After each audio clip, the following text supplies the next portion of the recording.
dinquu dayyaas abbaa hiyyeessati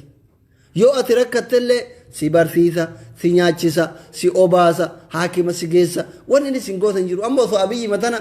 achi amaarri namittiin halkan mardii wayii nyaachifte yoo matana haakima si geessa simaa jallataa kana jechuudha afaan oromoo dubbatta waan taateef oromiyatti dhalatte waan taateef oromurraa dhalatte waan taateef ulaagaan dinquu dayyaasittiin si gargaaru oromoo taatee dhalachuu qofa oromiyatti dhalachuu qofa waan ta'eef tuttuqaa akkanaa kana dhiisa dinquu dayyaas tuttuquuni argitee oromoo miliyoona 50 tuquudha gurratti isin calaqu isin gale asafaaxa yibal maqnaaxa jedhe aramni safaaxa akkanaa kana dhiisa afaan arabaa silaan beeytanii isin qaldi naaqizan beet yaa xafaal jira amaarri afaan amaara beeytanii beerri keessan guutuun amaara warri bilxiginna afaan arabaan beeytan isin afaan amaaratiin isin mammaaka qaldi naaqizan beet yaa xafaal jedhan qaldii akkanaa kana qaldii abbootii qabeenyatiin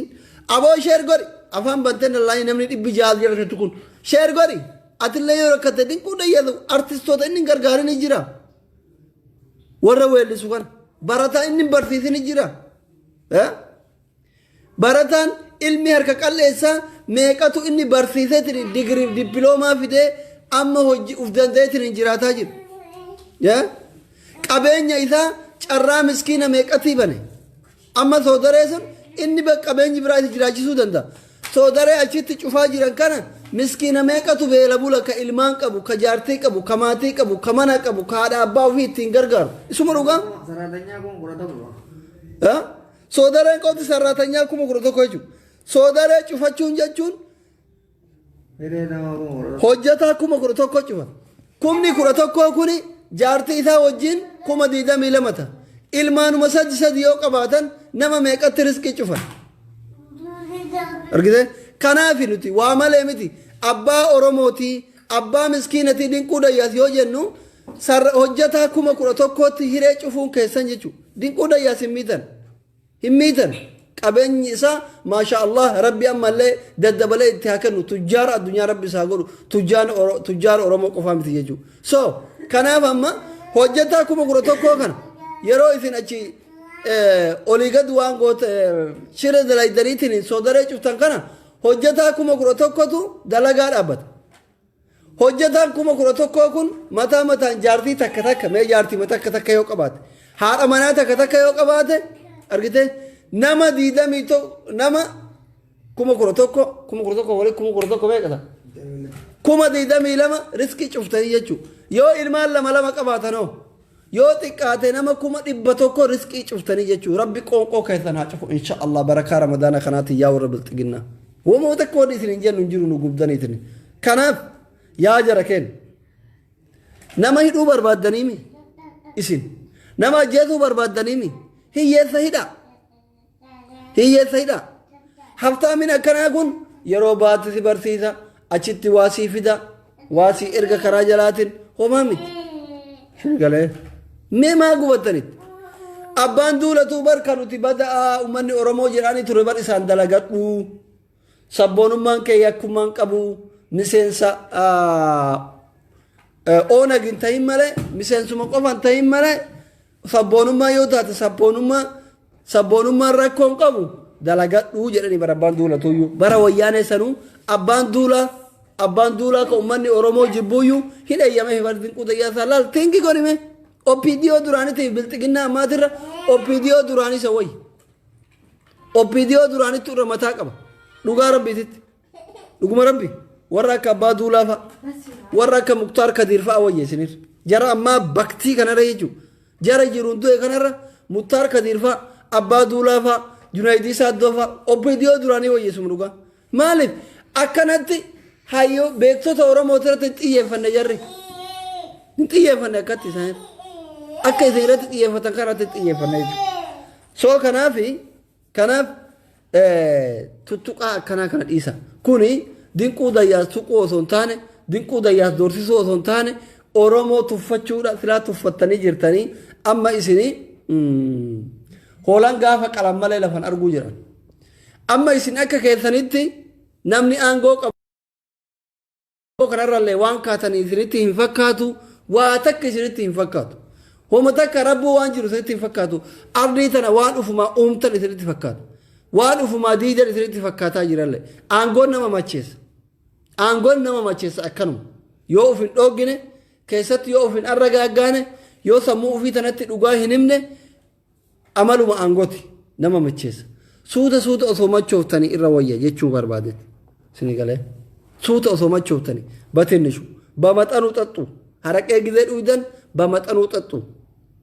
haguma humnaatiin dhugaame ana isinin jedhe na argaa baay'atte tun na dhoysaa gaaf dhuftu jira gaafa na dhoysaan dhuftu jira yaa jara keenya yaa jara bilxiginna sinii himutti jira haga feete mootummaan jabaa kamuyyuu akka jabeennatti akka humna qabuuti argitee kunoo kaliibiyaa kunuyyuu boolla keessatti akka hantuuta ari'anii kallachisaa dhoosanii qabani gaddaafi isan caaltan isin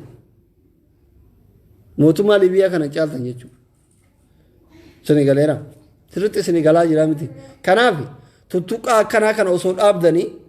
ummata keessan saba irraa dhalattan kana osoo kabajanii irra isinii wayya gaafa rakkattan bakka seentan dhabdan jirannan homa takkaan gootan oromoo homa waan isin gootan hin jiru qabeenya oromoo saamtanii abbaa qabeenyaa hiitanii hayyoota oromoo salphiftanii ajjeeftanii oromoon haga waan qabsaa'eef argatutti iman callisu injiru waan oromoo callisiisu soo kanaaf oromoo callisiisuu hin dandeettan lafarrallee fixuu hin dandeettan argitee bakka gaafa rakkoo itti galtan wayii guyyaa dukkanaa itti galtan wayii osoo qopheeffattanii natti tolaan amma mee Tigree tana fudhaa waggaa 27 saamataa turte Tigraayin ijaaraa turte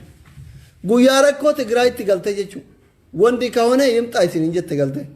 maal fiddan calliftanii afaan qabatanii ilaaluu malee silaa yeroo kanatti bilxiginnaan oromiyaa humneessitee ijaartee jabeeffattee gaafa rakkoo tokko oromiyaa keessa galtee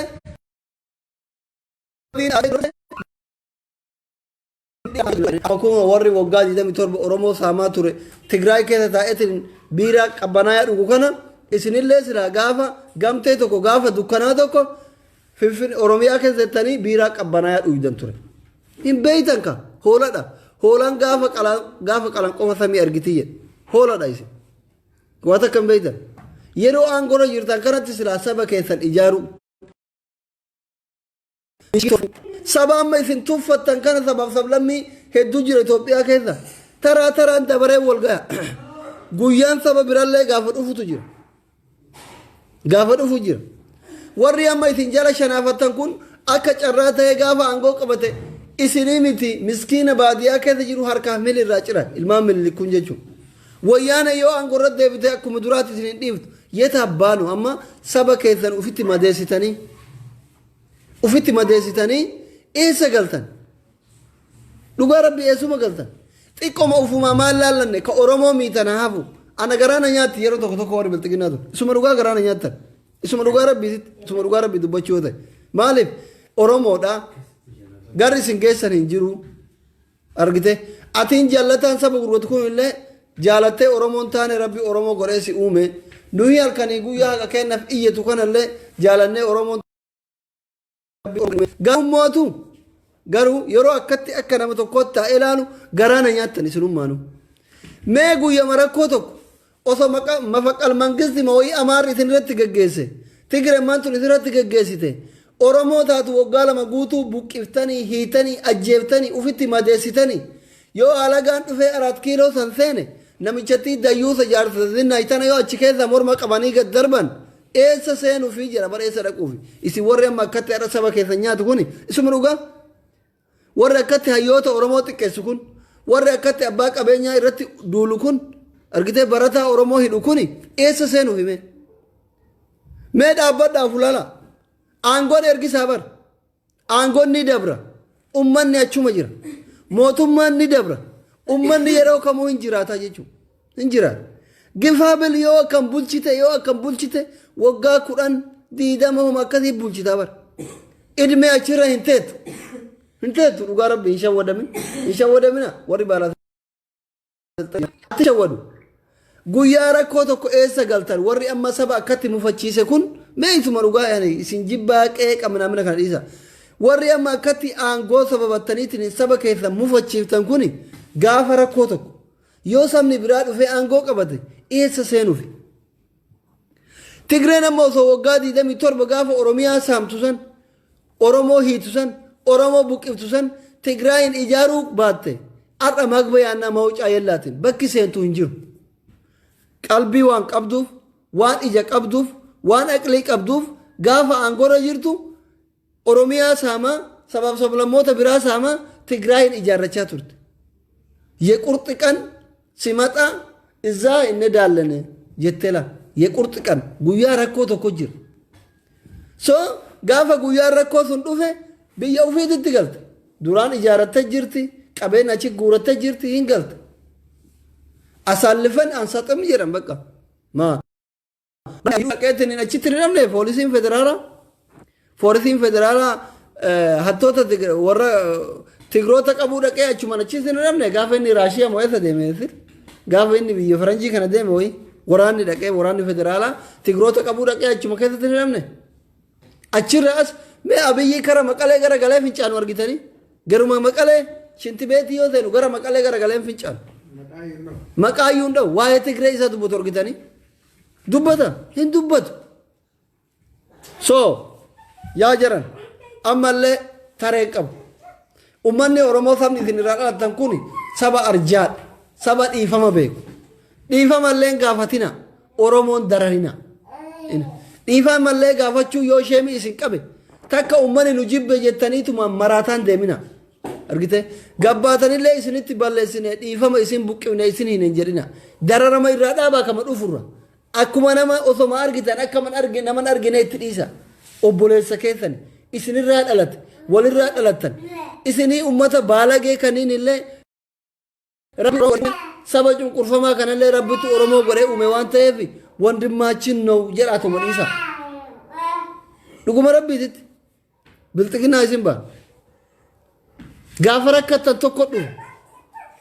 isuma dhugaa rabbiititti soo qoosa akkanaa kana dhiisa jechuun barbaada. Hin dhageettan silaa isinii duudadha. Namni warra bilxiginnaa kanatti waa hime nama dhagaa gurraacha irratti bishaan gannaqe yoo lachuu gara kennan hin badin. Gara kennan hin badin. Tuni galaana. Arguuf jirra moo yoo umrii dheeranne hin argina. Akira bilxiginnaa rabbummaan umrii nu haa dheeressu qofa. Waan isiin taate.